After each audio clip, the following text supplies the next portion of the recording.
You actually paid $1 for this dump. Enjoy your little ruin while we inherit the estate. It's barely worth the weeds growing around it. My grandfather wanted... Everyone laughed when the auctioneer's hammer slammed down on a single crumpled dollar bill. They called her naive, a sentimental fool holding the keys to a rotting pile of wood.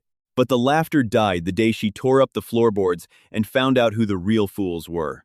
The mahogany-paneled office of Attorney Gregory Finch smelled of expensive leather, stale coffee, and unspoken greed. Beatrice Hayes sat rigidly in a wingback chair that was far too large for her, her hands clasped tightly in her lap to hide their trembling. Across the heavy oak desk sat her aunt, Lucille Harrington, draped in a cashmere shawl that cost more than Beatrice's entire net worth, and Lucille's son, Preston.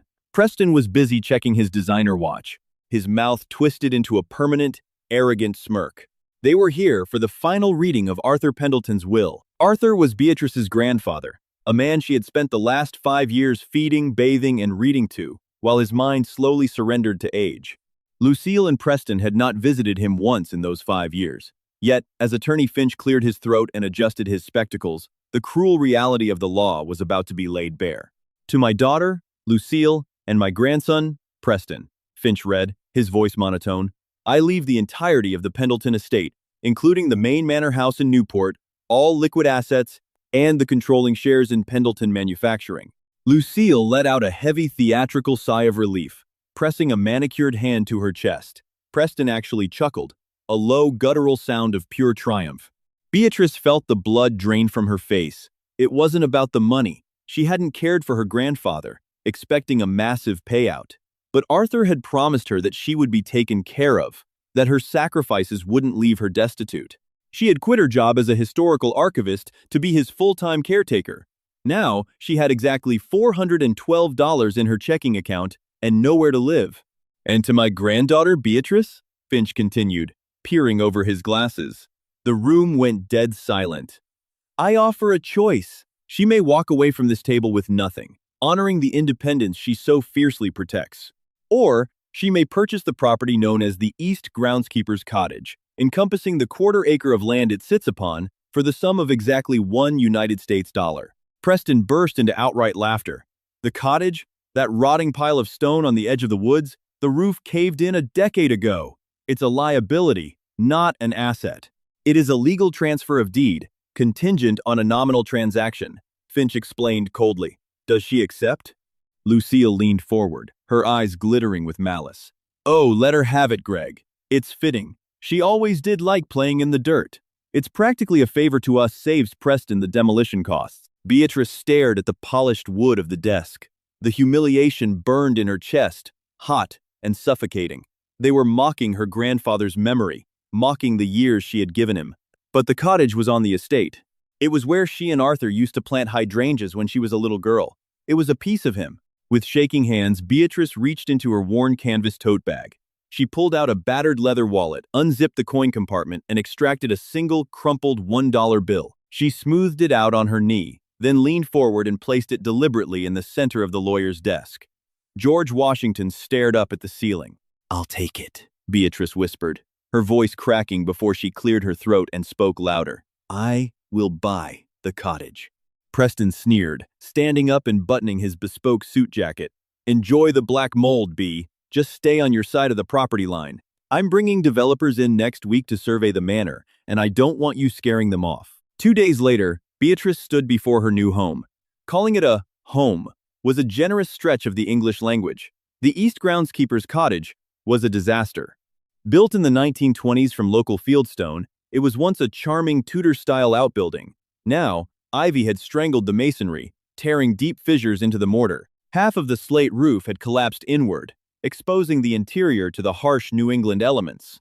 The windows were either shattered or boarded up with rotting plywood. A cold rain began to fall as she pushed open the front door. It didn't squeak. It scraped agonizingly against warped hardwood floors. Inside, the smell of damp earth and decay was overwhelming. Leaves and debris blanketed the living room.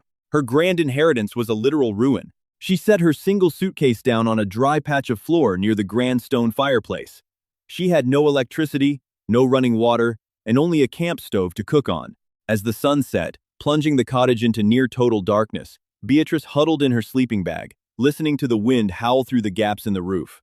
For the first time since her grandfather's funeral, she broke down and wept. She felt utterly, completely defeated. The $1 joke was on her. By the end of the first week, survival had replaced sorrow. Beatrice, drawing on a stubborn reserve of strength she didn't know she possessed, had turned the cottage's only intact room, the old kitchen, into a functional base camp. She spent her days clearing debris, hauling out rotten furniture, and scrubbing away decades of grime. Her hands were blistered, her nails chipped and packed with dirt, but the physical labor kept her mind from spiraling into despair.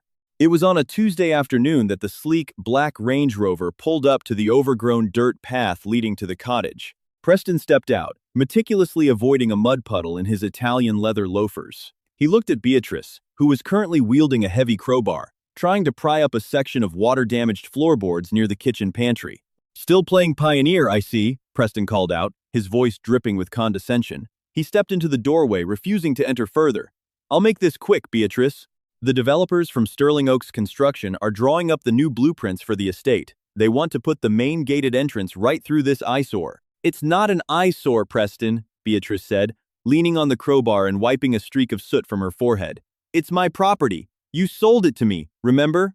"I humored a senile old man's ridiculous will," Preston corrected sharply. "Look, I'm not completely heartless. The demolition crew is coming next Thursday. I'll give you $5,000 right now to sign the deed over to my LLC and walk away. That's 5,000 times what you paid for it. Go rent a nice apartment in the city. Leave the real estate to the adults." Beatrice tightened her grip on the iron bar. $5,000 would solve all her immediate problems. It would mean a hot shower, a warm bed, and food that didn't come out of a tin can. But looking at Preston's smug, expectant face, she felt a surge of pure defiance. He didn't want to help her. He just wanted to erase the last trace of her from the family legacy. "The cottage isn't for sale," Beatrice said, her voice dropping to a dangerous quiet register. Preston's smile vanished. His face flushed with sudden anger. "Don't be a stubborn idiot, B. You have no water, no power, and no money. You can't legally live here once the town inspector sees the state of the foundation. Take the money, or I'll have the county condemn the building and seize it through eminent domain. You'll get absolutely nothing. Get off my property, Preston." He stared at her for a long, tense moment, his jaw clenching. "Fine. Freeze to death in this dump. You always were a loser." He spun on his heel, marched back to his luxury SUV, and sped off, kicking up a spray of gravel. Beatrice stood trembling with adrenaline and rage. She turned back to the ruined floorboards, channeling her fury into the heavy iron crowbar. She swung it down hard, intending to shatter a warped piece of oak. Instead of a dull thud of wood, the impact sent a jarring, metallic shockwave up her arms. Clang. Beatrice stopped, her breath catching in her throat. She frowned, dropping to her knees, and brushing away a thick layer of decomposed leaves and rat droppings. She had assumed the cottage sat on a simple dirt crawlspace, but as she swept the debris aside, the dim light from the window caught the dull gleam of rusted metal. Her heart began to pound against her ribs. She grabbed the crowbar and furiously pried away the remaining floorboards, tossing them carelessly over her shoulder. Beneath the floor of the old pantry wasn't dirt. It was a heavy, square iron grate, approximately 3 feet wide. The edges were sealed with years of accumulated grime, and a massive, antique brass padlock secured a heavy latch on one side. Beatrice sat back on her heels, staring at it. Why would a simple groundskeeper's cottage have a fortified trapdoor hidden beneath the floorboards? This wasn't a root cellar. The metal was too thick, the lock too complex. Her mind raced back to her grandfather's final days. His mind had been fractured, slipping between past and present. He had muttered things that made no sense at the time. "Don't let them have the foundation, B. The foundation is everything. Keep the key, the $1 key." She had thought it was just dementia. But looking at the brass lock, a wild, impossible thought sparked in her mind. She ran to her suitcase, digging frantically through her meager belongings until she found her grandfather's old leather jacket, the one he insisted she keep. She reached into the lining pocket, her fingers closing around a small, heavy object. She pulled it out, an old, ornate brass key that had been attached to the same keyring as the cottage's front door key. Finch had handed it to her without a second glance. Hands shaking uncontrollably, Beatrice knelt beside the iron grate. She blew the dust out of the padlock's keyhole. She inserted the brass key. It slid in perfectly. With a deep breath, she turned it. A loud, satisfying click echoed in the empty cottage. The lock popped open. The iron grate was incredibly heavy. It took every ounce of Beatrice's strength, leveraging the crowbar under the lip of the trapdoor to finally heave it upward. It fell back against the remaining floorboards with a thunderous crash that sent a cloud of ancient dust billowing into the air. Beatrice coughed, waving her hands to clear the air, and looked down. A set of narrow, steep stone steps descended into absolute, suffocating darkness. A blast of cold, stale air rushed up to greet her, carrying the metallic scent of old water and undisturbed earth. It didn't smell like sewage or rot. It smelled like history. She retrieved a heavy-duty LED flashlight from her camping gear, clicked it on, and aimed the brilliant white beam down into the void. The light illuminated about 20 feet of descending stairs before hitting a solid brick floor. The walls of the stairwell were reinforced with thick timber and mortared stone. This wasn't a sinkhole or a crude bunker. It was a professionally engineered subterranean structure. "What were you doing down here, Grandpa?" she whispered to the empty room. Equipped with her flashlight, a spare set of batteries in her pocket, and the heavy crowbar for protection, Beatrice slowly descended. Her boots scuffed against the stone, the sound amplifying in the tight, enclosed space. When she reached the bottom, she panned the flashlight around. She was standing in a narrow corridor, roughly 6 feet high and 4 feet wide. The walls were lined with old brick, arched elegantly at the ceiling to support the weight of the earth above. Thick, black power cables, long dead, ran along the upper corner. But the most shocking discovery wasn't the tunnel itself, it was its direction. Beatrice had an excellent sense of spatial awareness. The cottage faced south. The stairs had led her north. This tunnel was heading straight, cutting directly under the property line, heading squarely toward the sprawling grounds of the Pendleton Manor. She began to walk. The silence was absolute, broken only by the rhythmic crunch of her boots. As she moved deeper, the temperature plummeted. She checked her watch. She had been walking for at least 3 minutes. She had to be hundreds of yards past the cottage by now, deep beneath the manicured lawns that Preston was so eager to sell to developers. The tunnel wasn't empty. Along the way, she passed small alcoves cut into the brick. Inside them were wooden crates, stenciled with faded, barely legible dates from the 1920s and 32nds. Prohibition era.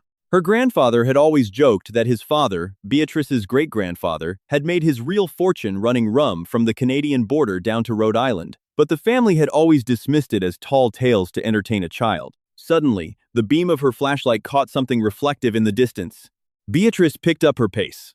The tunnel abruptly widened into a small antechamber. Dead ahead stood a massive, reinforced steel door, the kind you would expect to see on a bank vault, not buried beneath a New England estate. The door was locked, but the mechanism wasn't on the other side. The heavy steel throw bolts and the rotary wheel were on her side. Someone had designed this tunnel so that it could only be opened from the cottage, not from the manor. Setting her jaw, Beatrice grabbed the cold steel wheel with both hands. She gritted her teeth and pulled. With a screech of metal that practically vibrated in her teeth, the wheel began to turn. The heavy bolts retracted with a series of loud, echoing thuds. She leaned her shoulder against the steel and pushed. The door swung open smoothly on heavily greased hinges, revealing the darkness beyond. Beatrice stepped through the threshold, sweeping her flashlight across the room. She gasped, dropping the crowbar. It clattered loudly against a polished hardwood floor. She wasn't in a dark, dirty cellar. She was standing in a perfectly preserved, secret study. The room was vast. The walls were lined with floor-to-ceiling mahogany bookshelves, packed tightly with leather-bound volumes. In the center of the room sat a massive executive desk, identical to the one in Attorney Finch's office, but infinitely more beautiful. A thick Persian rug covered the floor, and a crystal chandelier hung from the reinforced ceiling, though it was dark and lifeless. But it was what was on the desk that made Beatrice's knees weak. Stacked in neat, precise towers were hundreds of identical black lockboxes. Beside them lay a series of thick, leather-bound ledgers. And right in the center of the desk, illuminated perfectly by the beam of her flashlight, was a large, sealed manila envelope. Written on the front, in her grandfather's unmistakable, sprawling handwriting, were 3 words. For Beatrice. Finally, hands shaking violently, Beatrice set the flashlight down on the desk so it illuminated the envelope. She broke the wax seal and slid out a stack of documents. The paper on top was a letter, dated 3 years prior, right around the time Arthur's mind had supposedly begun to fail him. "My dearest B," the letter began. "If you are reading this, it means 2 things. First, it means I have passed on, and for that, I am sorry I cannot be there to hold your hand. Second, it means you refuse to let the vultures take the cottage, proving you possess the very fire and loyalty they lack. Lucille and Preston believe they have won. They believe I lost my mind, squandered the family fortune, and left them an estate, rich in land, but drowning in debt. They have been trying to declare me incompetent for years, plotting to sell the manor to developers and cast me into a home. But I am not crazy, B, and I am certainly not broke. Beatrice flipped to the next page, her breath catching in her throat. The wealth of the Pendleton family was never in the manor house. It was in the assets, the bearer bonds, the original gold reserves from my father's import business. When I realized what Lucille and Preston were planning, I spent 2 years quietly liquidating the family's true assets. I moved everything out of the banks and into the old prohibition vault beneath the property. The very vault that is only accessible from the groundskeeper's cottage. I legally transferred the ownership of this vault, and everything inside it, to a blind trust. A trust that is activated by one single condition: the legal ownership of the East groundskeeper's cottage. Beatrice dropped the letter onto the desk, her hands flying to her mouth as the magnitude of her grandfather's genius washed over her. She wasn't just standing in a secret room. She was standing in the true Pendleton estate. She reached out and snapped open the latches of the nearest black lockbox. The heavy lid fell back. Inside, stacked perfectly, were rows upon rows of pristine, high-denomination bearer bonds, alongside heavy canvas bags that clinked with the unmistakable heavy sound of solid gold. The $1 cottage hadn't been a cruel joke. It was a map, and Beatrice had just found the treasure. The silence of the subterranean study was deafening, broken only by Beatrice's ragged breathing. She stood paralyzed, the beam of her flashlight casting long, distorted shadows across the mountains of wealth. The sheer magnitude of what her grandfather had orchestrated was dizzying. She forced her trembling legs to move, stepping closer to the massive mahogany desk. She picked up the remaining pages of Arthur's letter. Her eyes scanned his elegant, sloping cursive, absorbing the full extent of his final masterpiece. I knew they would never value the cottage, the letter continued. Lucille has always despised history, and Preston only values what he can immediately flaunt. They view wealth as a weapon, Beatrice. I view it as a foundation. By binding the true liquid assets of the Pendleton family to the deed of the East groundskeeper's cottage, I have ensured that only someone with reverence for our past could secure our future. Inside the bottom drawer of this desk, you will find a secondary set of keys and a contact card for Thomas Reynolds at the firm Reynolds, Shaw and Partners in Boston. Thomas is the only other living soul who knows of this trust. He has been acting as the blind executor. Take the bearer bonds, they are untraceable and fully legal, and bring them to him. He will help you activate the trust. Do not let them intimidate you, my brave girl. The war is not over yet. They will come for the land. But you hold the fortress. Beatrice opened the bottom drawer. Exactly as promised, a heavy iron key ring and a crisp, white business card rested inside. She grabbed a heavy canvas tote bag she had found resting on one of the leather armchairs and began carefully packing it. She placed the trust documents inside, followed by 10 of the pristine high-denomination bearer bonds. Each one was a piece of vintage financial history, backed by the federal government and redeemable for a small fortune. She closed the lockboxes, wiped her tears of overwhelming gratitude, and sealed the heavy vault door behind her. The walk back through the dark, cold tunnel felt entirely different now. It was no longer a tomb, it was a birthright. When Beatrice emerged back into the ruined kitchen of the cottage, dawn was just beginning to paint the sky in bruised shades of purple and gray. She locked the heavy iron grate, meticulously replaced the damaged floorboards, and swept the debris back over them to conceal the seams. Exhausted but vibrating with adrenaline, she collapsed onto her sleeping bag. She awoke hours later, not to the sound of birds, but to the violent, earth-shaking roar of heavy diesel engines. Beatrice bolted upright. The cottage was vibrating. Dust rained down from the exposed rafters. She threw on her boots and scrambled out the front door. Less than 50 yards away, chewing up the muddy driveway, was a massive yellow Caterpillar bulldozer. Behind it, a flatbed truck was unloading a backhoe. Standing near the edge of the property line, flanked by 2 men in hard hats, was Preston. He was holding a rolled-up blueprint and pointing directly at her home. Beatrice's blood ran cold, then immediately boiled. He had said Thursday. It was only Wednesday morning. He was trying to demolish the cottage while she was still inside, forcing an illegal eviction through sheer intimidation and destruction. She sprinted across the overgrown lawn, placing herself directly in the path of the advancing bulldozer. She crossed her arms, staring up at the driver in the cab. The driver, a burly man in a neon vest, hit the brakes, the massive treads skidding in the mud and stopping just 10 feet from her. "What do you think you're doing?" Beatrice screamed over the deafening idle of the engine. Preston jogged over, his face a mask of feigned innocence, masking pure venom. "Beatrice, you're still here. I told you we were starting site prep. The developers wanted to get an early jump on the grading." "You don't own this land, Preston," she shouted, her voice echoing against the trees. "I have the deed. You take one more step onto this quarter acre, and I am calling the police for criminal trespassing and attempted vehicular assault." Preston sneered, gesturing to the foreman. "Turn it off, Gary." The engine died, leaving a ringing silence in the damp morning air. Preston stepped close to Beatrice, lowering his voice so the crew couldn't hear. "Listen to me, you pathetic little hoarder. I spoke to Judge Miller last night. He's a friend of my mother's. He's signing an emergency condemnation order for this structure as a public hazard this afternoon. By tomorrow morning, the county will tear it down whether you're standing in front of it or not. You want to play hardball? I will bury you under this rotting wood." Beatrice stood her ground, her heart hammering against her ribs. She looked at her cousin at the tailored suit, the arrogant smirk, the absolute certainty that he was untouchable. He had no idea what was beneath his feet. "Get your machines off my property," Beatrice said, her voice eerily calm. "You have exactly 10 minutes before I have the sheriff out here to impound them." Preston laughed, a harsh, grating sound. "You're crazy, just like the old man." He turned to the foreman. "Leave the equipment here. We'll be back at sunrise tomorrow with the sheriff and the court order. Let's see her argue with a wrecking ball." As Preston's luxury SUV disappeared down the road, Beatrice didn't waste a second. She grabbed her tote bag, her grandfather's keys, and ran to her beat-up Honda Civic. She had less than 24 hours to spring Arthur's trap. The drive to Boston took 3 agonizing hours in heavy traffic. She arrived at the towering glass and steel skyscraper of Reynolds, Shaw, and Partners just before noon. The receptionist looked at Beatrice's mud-splattered jeans and exhausted face with barely concealed disdain. But the moment Beatrice handed over the crisp white business card, the woman's demeanor instantly shifted. Within minutes, Beatrice was escorted into a sprawling, panoramic corner office overlooking the Boston Harbor.